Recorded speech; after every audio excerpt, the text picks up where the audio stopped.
is an open door. So come now, Lord, like never before.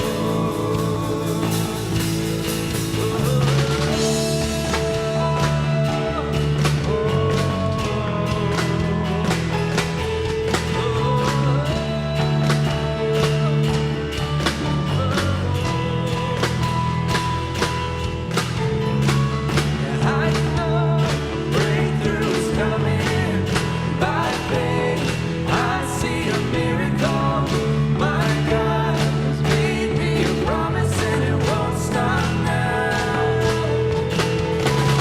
Yeah, I know breakthrough's coming by faith. I see a miracle. My God has made me a promise and it won't stop now. Sing that out, come on, I know. Yeah, I know a breakthrough's coming by faith. I see a miracle. My God made me a promise and it won't stop now. I know a breakthrough's coming by faith. I see a miracle. My God made me a promise and it won't stop now.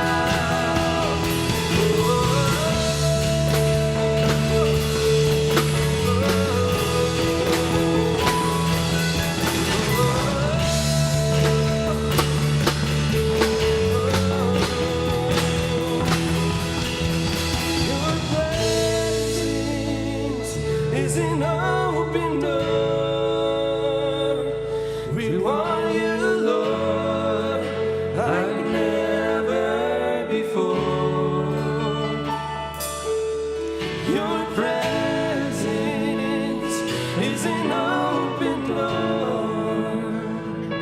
So come now, Lord, like never before.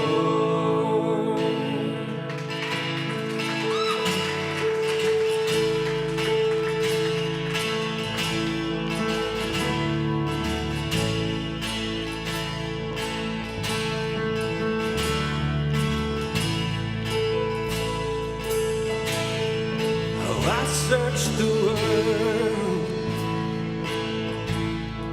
but it couldn't fill me. Man's empty praise and treasures that fade, no, they're never enough. But then you came along and you put me back together. And every desire is now satisfied here in your love. Oh, there's nothing better than you.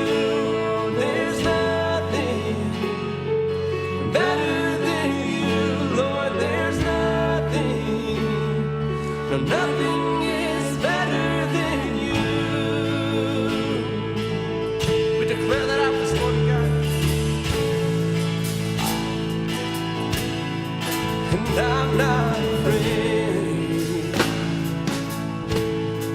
to show you my weakness, my failures and flaws. Lord, you've seen them all, and you still call me friend. 'Cause the God of the mountain is the God of the valley, and there's not a place your mercy and grace won't find me again.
together.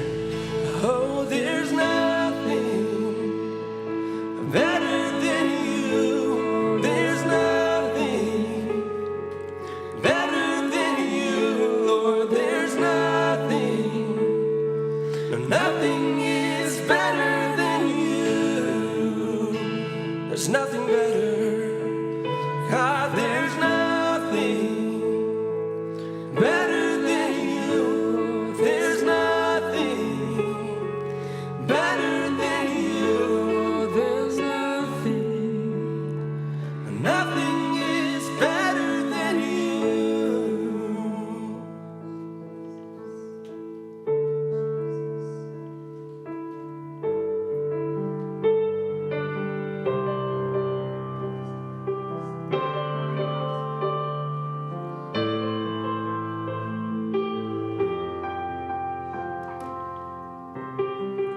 Lord, we just thank you this morning for your promises in our lives. Like we just sung, you will keep them. God, I thank you that I can serve a kingdom that is just so much greater than anything I can find out in the world. I ask that you remind us this morning who our source is and who we should run to. Thank you, God.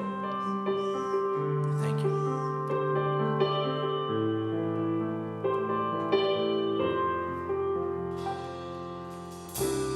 I've carried a burden for too long on my own. I wasn't created to bear it alone. And I hear your invitation to let it all go. And I see it now, I'm laying it down, and I know that I need you. I run to the Father, I fall into grace. I'm done with the hiding, no reason to wait. My heart needs a surgeon, my soul needs a friend. So I run to the Father again and again and again and again. Oh, oh, oh. You saw my condition, had a plan from the start. Your son for redemption, the price for my heart.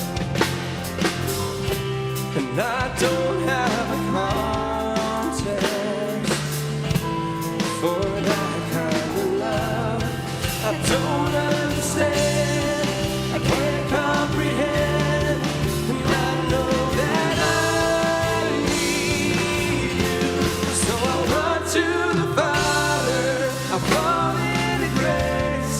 I'm done with the hiding, no reason to wait. My heart needs a surgeon, my soul needs a friend. So I run to the Father again and again and again and again. Oh, oh, again and again and again and again. Oh, oh, again. What has been in your sight long before my first breath, and running into your arms is running to life from death.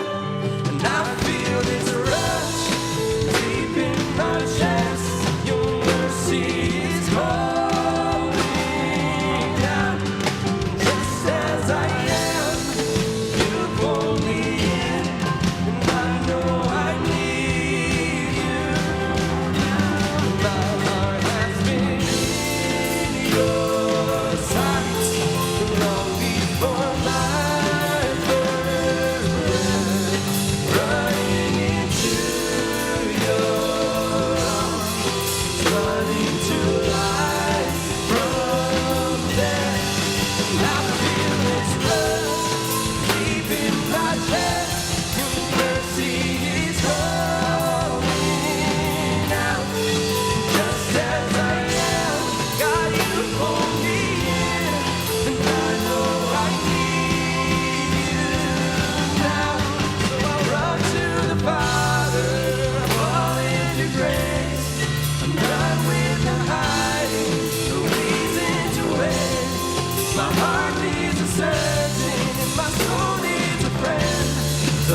Lord, we just declare that out to you this morning. God, we recognize in humility that we have need of you. That we can't just sit here and operate on our own and in our own space and in our own world. But we need you as a father, as a friend, as a physician, as so much, Lord. As a group of people that walk into a building to just worship you this morning, God, there are so many needs in this room. So many individuals that are here for a reason, that you are here right now and your spirit is present with and touching, God. And we know that we need you, and we have found you. We have found that surgeon. We have found that friend. We have found our Father in you. Lord, we can't thank you enough for that. We just cannot thank you enough for that. And we just sing that last chorus one more time together. I run to the Father, fall into grace. I'm done with the hiding, no reason to wait. My heart found a surgeon, and my soul found a friend. So I'll run to the Father again and again and again and again.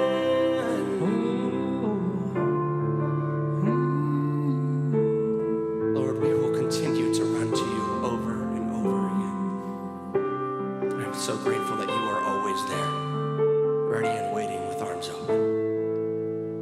We thank you for this day and this time, this blessed time here together. In the name of Jesus, we pray this morning. Amen.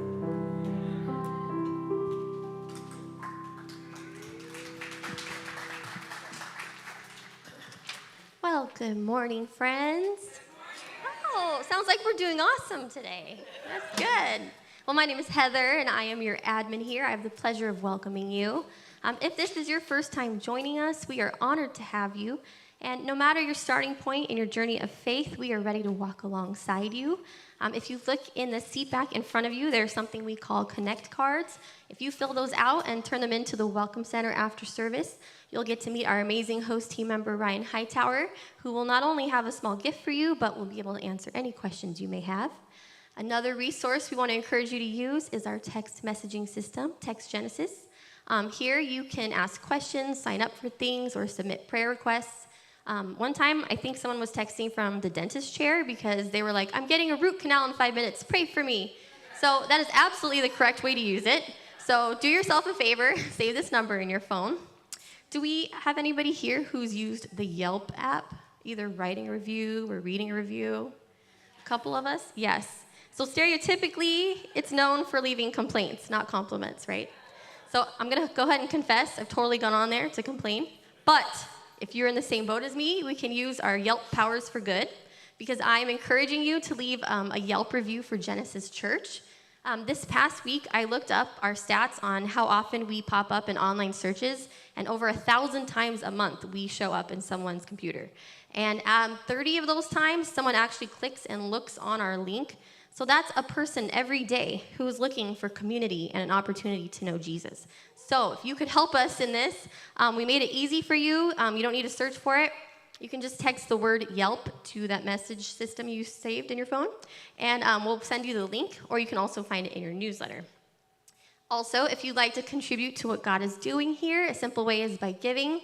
Every dollar goes back not only to what we're doing here on the corner of 32nd Street and Thunderbird, but it extends out to our missionaries in Colombia and planting churches across the country. So you can do so safely online or by dropping an envelope in the boxes in the back. Lastly, we have a treat today because we get to hear from Pastor DJ. He's going to help us dive back into the book of Acts.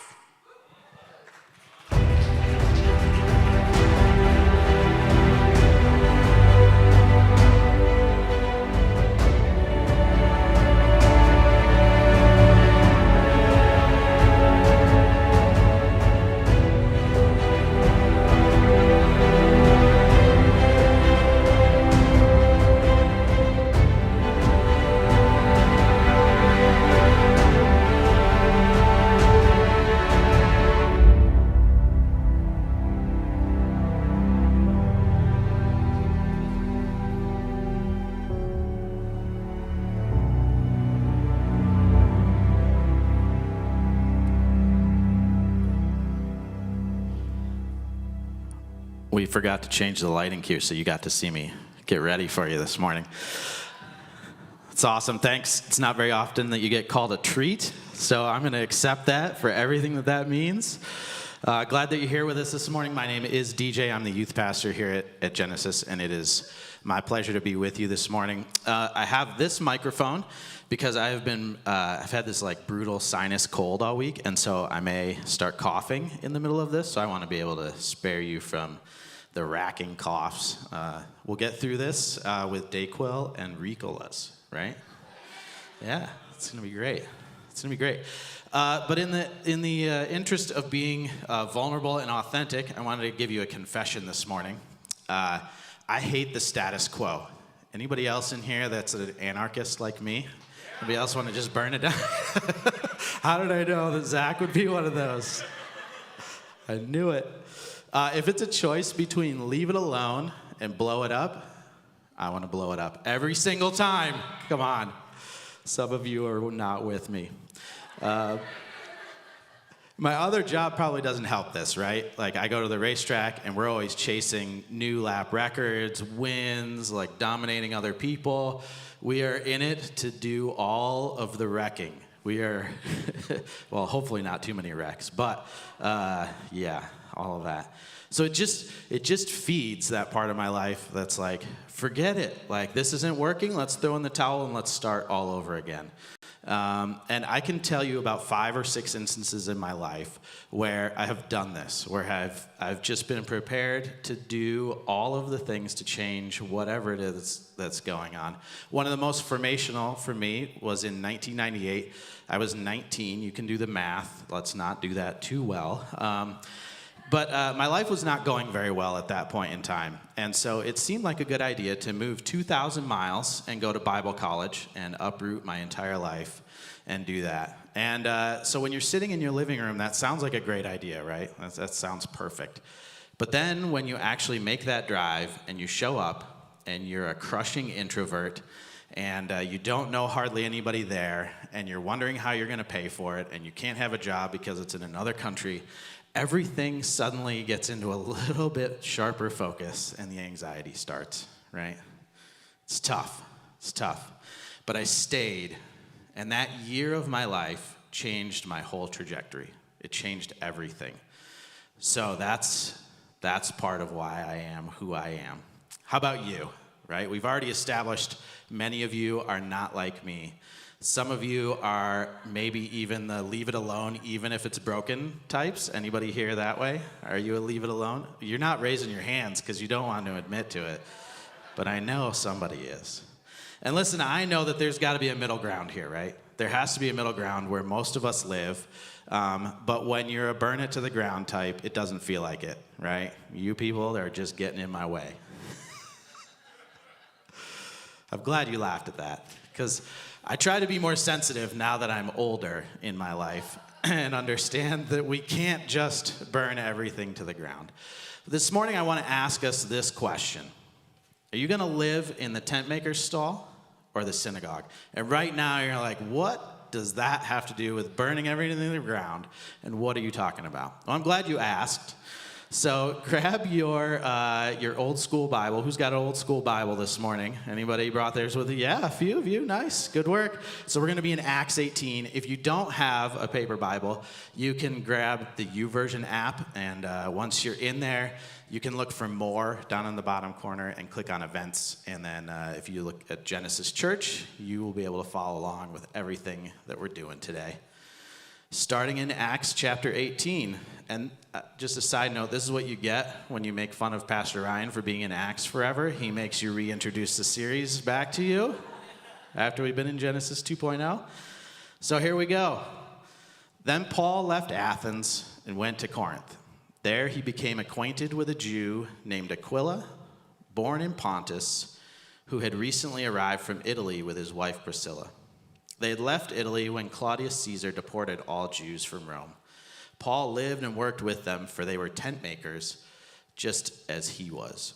So the last time we had seen Paul, he was hanging out in Athens, and he was using all of his cultural intelligence to debate and argue and talk to people there and try to enlighten the citizens of Athens that the mystery God that they observed was actually this Hebrew God that he was talking about. Athens was this very philosophical city. They were where conversation and debate were valued. These were all things that they were interested in. But we get the sense that maybe things weren't going like Paul thought they were. Maybe there weren't as many conversions as Paul assumed that there would be. But for whatever reason, Paul doesn't stay real long in Athens. He decides ultimately that it's time to move on down the road. So he travels 50 miles to the city of Corinth. And you may have heard of that. There's a couple of books in the Bible called 1st and 2nd Corinthians. And so those are letters that Paul later wrote back to the people in Corinth that he had visited. But if you don't know, so Athens is like this it's kind of like a college campus, right? Academic, very headspace. Corinth, on the other hand, is completely the opposite. So it is said that Rome was kind of assumed to be the most evil empire on the face of the earth at the time, and the people of Rome made fun of the Corinthians for being the most evil part of their empire, okay?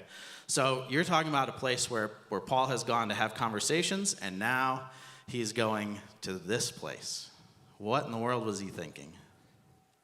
See, Corinth it's on the coast, and so there was tons of trade that happened there. People would come to trade their goods from the east with the people from the west, and the people from the west would come to trade their goods from the people from the east. It was an important city. So Paul arrives harassed and tired and lonely, and it doesn't necessarily say this in the text that we just read, but later he's writing back to the Corinthians, and he's remembering his time like this. 1 Corinthians 2, he says, I was with you in weakness and in fear and in much trembling, and my message and my preaching were not in persuasive words of wisdom, but in demonstration of the Spirit and of power. This doesn't sound like Paul, right? This doesn't sound like the Paul who was just in Athens, who was laying it down, who was giving it to him, who was using everything he had to show them exactly what he believed in.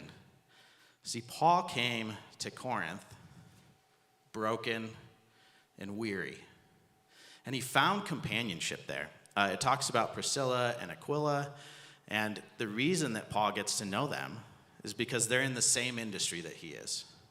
Paul is so broken, he's not going to come into town to do ministry. He shows up to get a job and to do some work and to provide for himself. Isn't that telling? Isn't it interesting? They work together and they live together because that's what Paul needs at this point in his life. Let's look at verse 4. It says, each Sabbath found Paul at the synagogue trying to convince the Jews and Greeks alike. And after Silas and Timothy came down from Macedonia, Paul spent all of his time preaching the word. He testified to the Jews that Jesus was the Messiah. So he begins to change. As he's there over time, Paul returns to his ministry. First, he goes every Sabbath. So he's got a job during the week, he's doing his work, and then he shows up on the weekends, and he talks about who Jesus is, and he talks about this message of hope that he's got. And then eventually, his friends return from far away. And we know from his later letters that they brought him gifts. They made it so that Paul didn't have to work full-time anymore to provide for himself. He was able to spend more time in the synagogue because of what they brought him. He's living in the world with people who cared for and about him, and that's what prepared him to go back to ministry. Paul wasn't ready when he arrived in Corinth. He wasn't planning on ministry. When you are tired, and you're going to be tired, and when the God life hurts, sometimes this life that we do with God, it hurts. It's okay to say that. Not only is it okay to say that, we need to say that more. We need to be honest about what's going on in our lives because this is happening to literally everyone. You cannot possibly be the strong man in all of your life or woman. We don't have it in us. We don't. We all need a place that we can land and just let the illusion of strength and control go, right? Where is your Tentmaker's stall? Where did Paul find his strength again? Not inside the synagogue, not inside some religious center. Paul found his strength finding common interest and common work and hearts that shared some of the same passions, just doing his everyday life. Isn't that amazing? Isn't it incredible what God does? God puts this amazing call on Paul's life, and then when things aren't going so well, he finds God in the unlikeliest of places. So what about you? Have you found the place where you can go, the people that you can go to refresh, to find your place? Some of you have. Some of you are living that every day. And some of you, hopefully all of us, are someone else's Tentmaker stall. You are called to be the place where others around you can come and unload their burdens and just say, I am tired and I don't know if I can go on. And you get to be the reminder of who God is and what God is doing and what God has done in those people's lives. What a gift. What an amazing life you get to live. You get to be the building blocks for someone else to see God at work in their life. Isn't that incredible? Do we see that as our gift? See, people like Timothy and Silas, Barnabas and Luke and Priscilla and Aquila, they were deeply impacted by what God was doing through Paul. And that's awesome. Their lives were never the same. I would argue that they were probably never bored after that point either. If you went on a journey with Paul, you never knew what was going to happen. You never knew where you were going to go or what rocks might be thrown at you. It's probably not what they thought they were signing up for when they gave him some housing, gave him a job. But hey, that's part of being with God. I want to give you two examples of what it looks like when the church becomes a Tentmaker shop, okay? So the first is Mike. Mike he was a great guy. He was a loving husband. He was a good father. He provided for his family, worked hard, but he didn't care one whit about Jesus. Never needed him, never understood it, didn't matter. His wife and his kids, on the other hand, they got it, and they were in church every week, every single week. And they were constantly praying for Mike, constantly. The church was constantly in prayer for Mike. Every Wednesday night Bible study, praying for Mike. And he would show up. He was a creaster. Anybody else been that? You know, Christmas, Easter. And he would be there because he knew that it made his wife and his kids happy. And he was like, all right, twice a year, I can sacrifice and I can show up. Or if there was something exciting going on, you know, people getting baptized, things like that, he might show up. But he just never no one ever thought, oh yeah, he's on the path to meeting Jesus. So this goes on for 20 years. And then one day, Mike shows up at a church service, and he's crying. And it finally dawned on him who Jesus was in his family. That his family had made this commitment to the church, and the church had cared for them through that. The entire witness to Mike's life was how the people of that church cared for his wife and kids when he wasn't there on Sundays and on Wednesday nights. That's it. Mike's still there, still loves Jesus. That made the difference in his life. Another night, our youth group in Michigan had through a long story, gotten this Christian rock group to come and be a part of one of our services. And so they were in town, and they had done their sound check, and we went out to dinner, and we're like halfway through dinner, and the lead singer stands up. He's like, I have to go talk to this girl. We're like, well, okay, all right, cool. So he walks over to this table. There's a family, and there's a teenage girl there with a bunch of adults, and she's clearly not having a good time.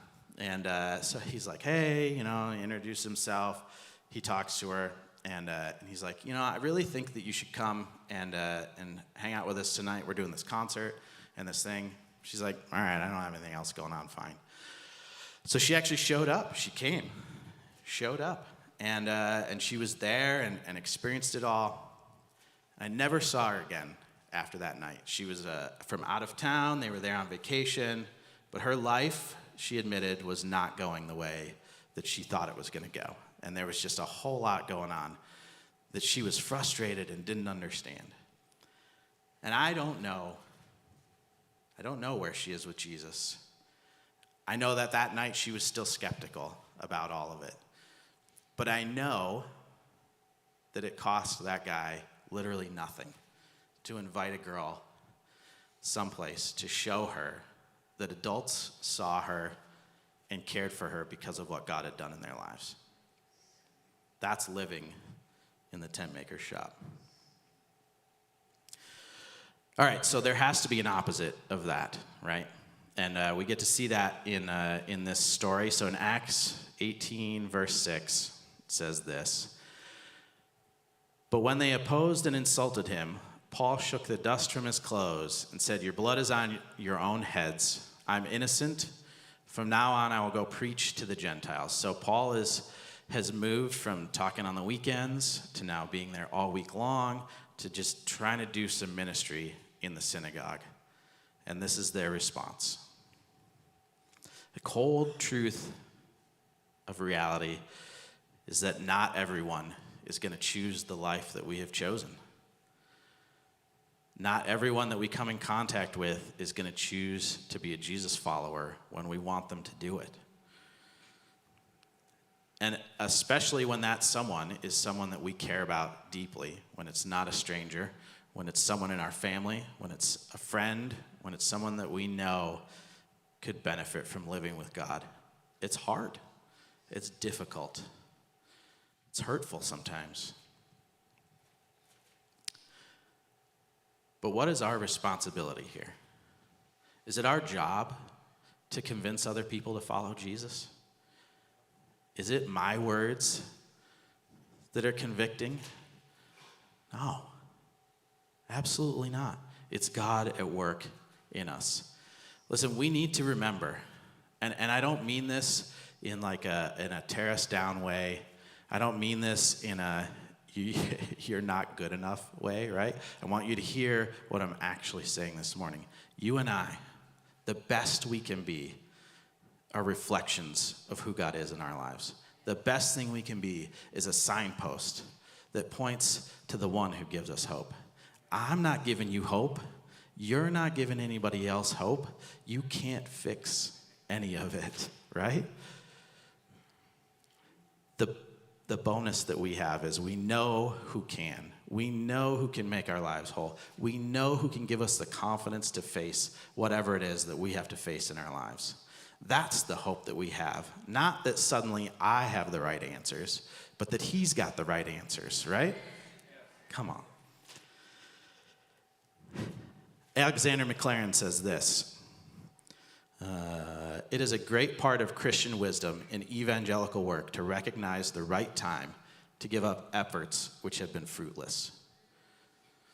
Much strength is wasted and many hearts depressed by obstinate continuance in such methods or on such fields as have cost much effort and yielded no fruit. We often call it faith when it is only pride which prevents the acknowledgement of failure. Ooh. I know, right, Dara? I read that this week and I was like, oh, dang. When have I been too proud to let God do what God's going to do? Man. When have I given too much effort and God's like, man, just let it go. It's going to be okay. I'm at work here. Jesus says this in Matthew 7. Jesus, oh, God bless you, Jesus. Do not give dogs what is holy, and do not throw your pearls before pigs, lest they trample them underfoot and turn to attack you. Yo, man, sometimes Sometimes the perseverance you have going on in your persecution that you have going on in your life is because you are chasing the wrong thing. Look at what it says. They're going to trample what you say and attack you instead. Maybe you're inviting the trouble that you're living in. All right, okay, come on. Hang with me, I promise. We're going to get to some good stuff. But before we do, Dave Andrews says this about Jesus. Jesus Christ was the supreme example of authentic anarchy. Yes! Can I hear it, my people? The creative, nonviolent anarchist par excellence, working not from the top down, but from the bottom up, with the poor and the poorest of the poor, to empower people and enable them to realize their potential as men and women made in the images of God. Men and women made in the images of God. That's good news. I want to address two things before we move on. When Paul and Jesus talk about these things, they are not giving up. They are not throwing in the towel and saying never again. Paul uses some hard language here, okay? And we're going to talk about that in a minute. But he continued to pursue, to address, to love those of his own heritage. He continued to bring the good news to the Jews. He didn't give that up completely.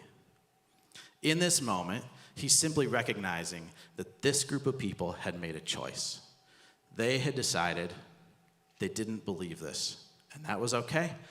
All he's doing is saying, I hear you, and you have that right to make that choice.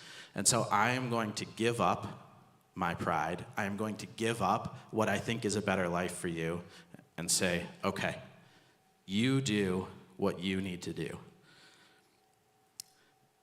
These words sometimes have been used to hurt and to belittle and to malign Jewish people. And we need to know that is not what we are called to. As Christians, that is not our message. Our message is of hope for first the Jew and then the Gentile, or us, right? So what's happening in Israel this week is atrocious, and we can talk about all of the things that have gone on in the past, but we just need to know that God has not given up on any part of his creation, including Israel. Okay. Secondly, we most often see ourselves in this story. And believe me, I want to be this person in this story. We identify with Paul in this story. Am I right? We're looking at Paul and we're like, yeah, man, preach it. Do the thing. Brush the dirt off the shoulders. Do all that stuff. You are awesome, and so am I.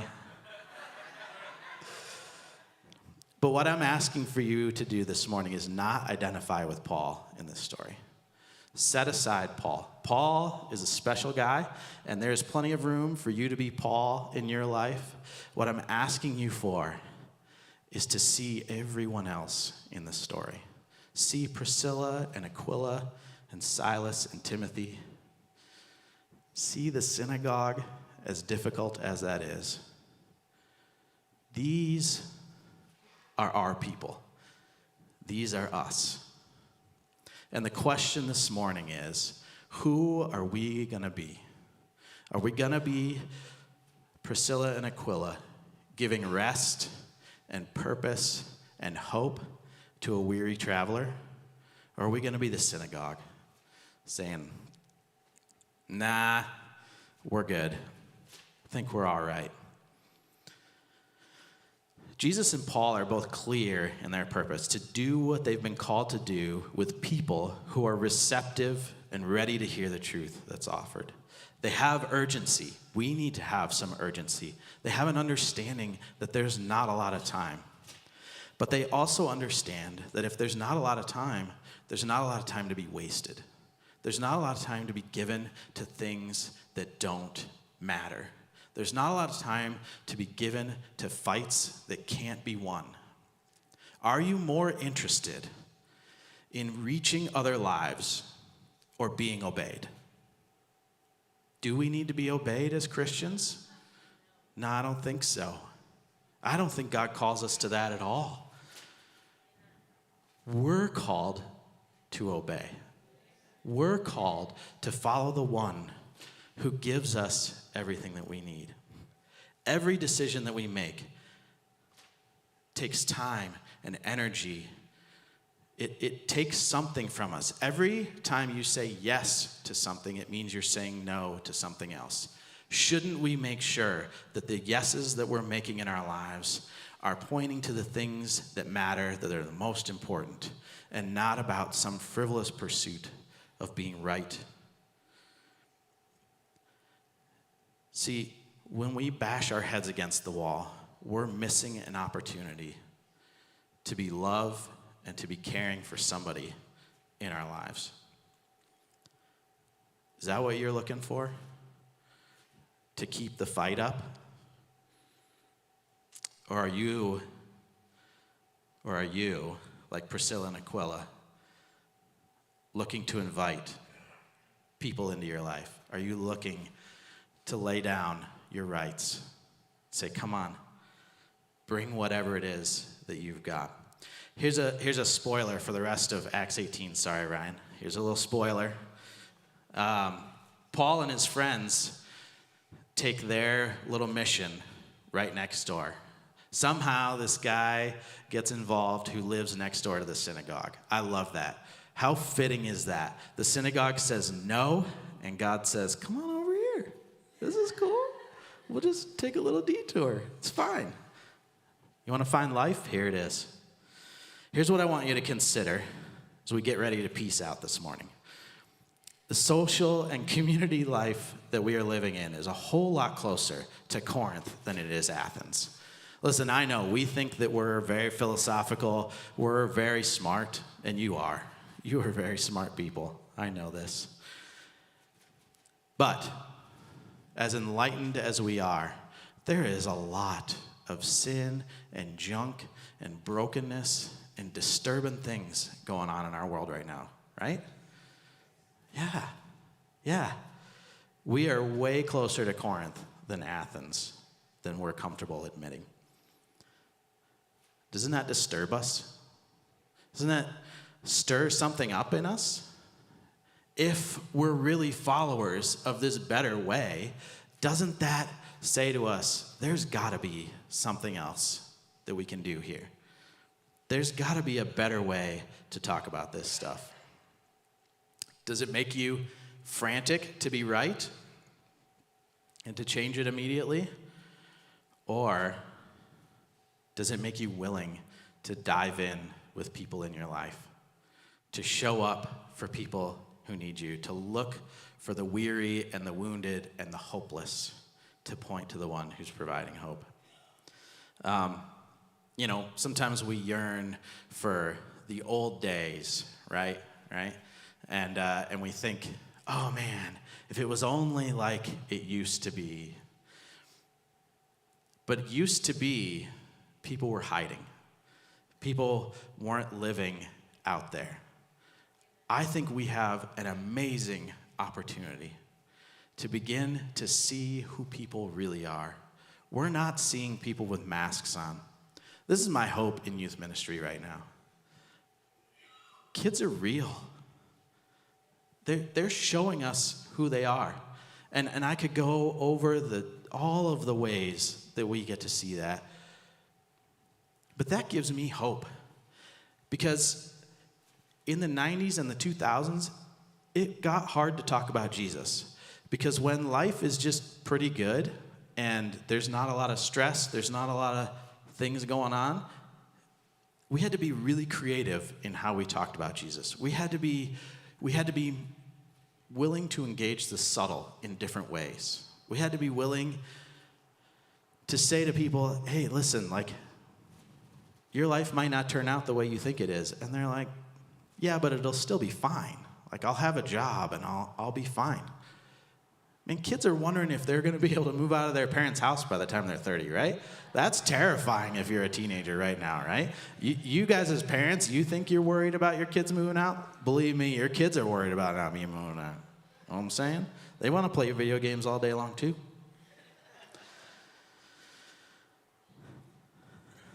So what are we willing? What are we willing to become? Who are we willing to become? We have this world of sharpening contrasts. We can engage that. We have hope and a message for that. God has answers for that. So just like Paul in this moment, Paul travels to Corinth. He's confronted with a whole new thing. And he doesn't lay down. And he doesn't demand that the culture change for him. He says, I've got an answer for that. But I need a minute to get my heart ready. So, us this week. Are we going to live in the Tentmaker's stall or the synagogue? Who do you need to partner with to create a tent store in your life? Who needs an invitation to be a part of that little shop on the corner? How are you going to partner with Jesus to make that happen? Or is our decision to remain as we are, to keep pumping out a cold, dead religion that says, I'd rather be right than live with you through the tough stuff? Paul found special people to share his life with in a most unexpected place. It changed his life, it changed the life of all of those people there. Paul lived 18 months in Corinth because he found good ministry to be done there. We have a lot of good ministry to do here at Genesis and out there beyond 32nd Street and Thunderbird. Our job is to create a kingdom oasis that shows who God is and what God is doing in our lives, and then to carry that to our homes, to the coffee shop, to our workplaces, to the grocery store, to wherever it is that you're going. And what's the end? What's the final moment together? I would say, based on this today, it's unbelievable experiences and rich relationships. Maybe, possibly, even a life worth fully living. If you're looking for a life worth fully living, find and create a tent stall in your life. God, thank you. Thank you for the call that you put on our lives. Thank you for the hope that you give us. God, remind us, give us wisdom. You know who needs to hear from you. You know who needs a little slice of all of us in their lives. God, you give us the ability to have relationships. You give us influence in places because that's exactly where we're supposed to be.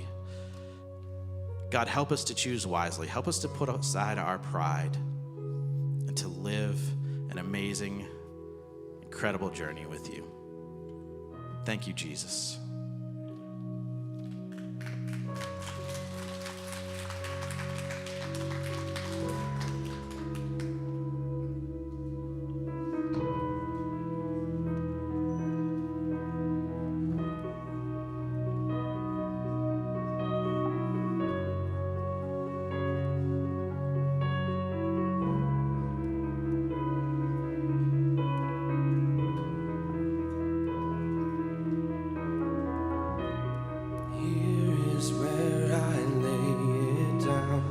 Every burden, every crown. This is my surrender.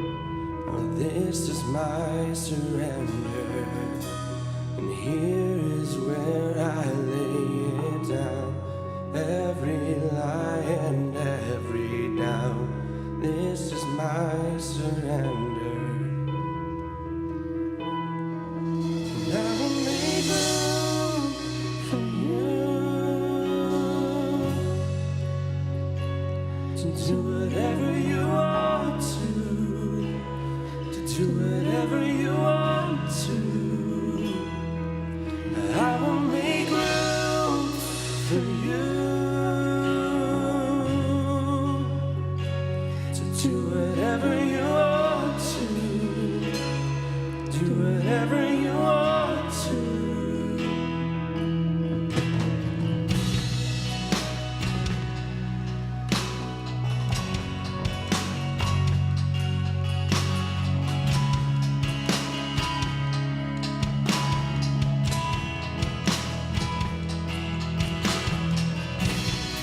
Here's where I lay it down.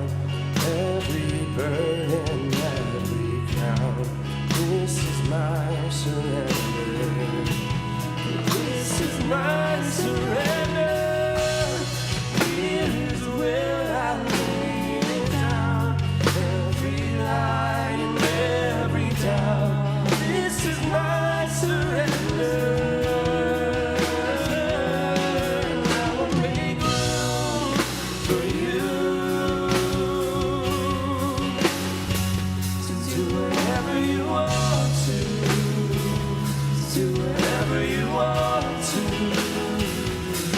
And I will make room for you to do whatever you want to. To do whatever you want to. And I will make room for you to do whatever you want to. Do whatever you want to. And I will make room for you to do whatever you want to. Do whatever you want to.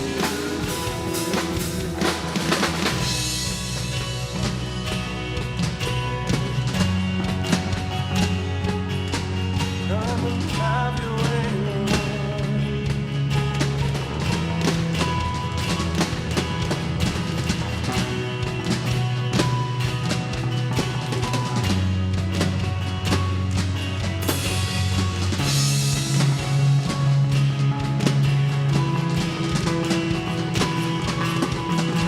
So shake up the ground of all my tradition, break down the walls of all my religion. Your way is better, and your way is better.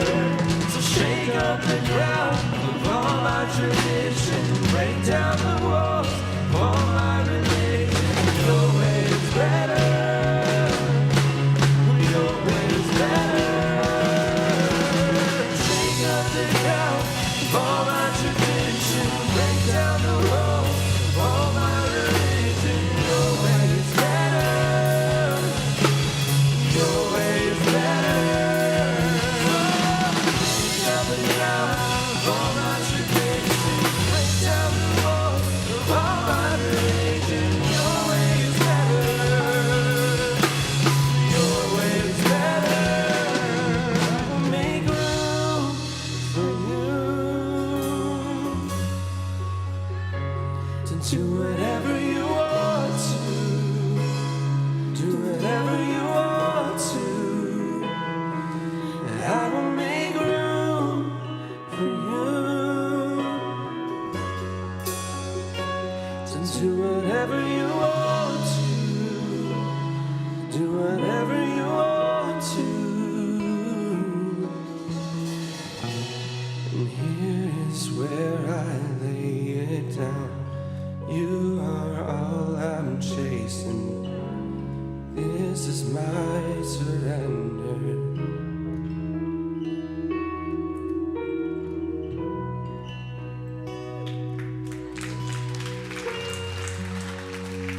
Thank you so much for being with us here this morning. If there is something that you need to bring before the Lord, we have some wonderful members of our prayer team who would love to pray for you.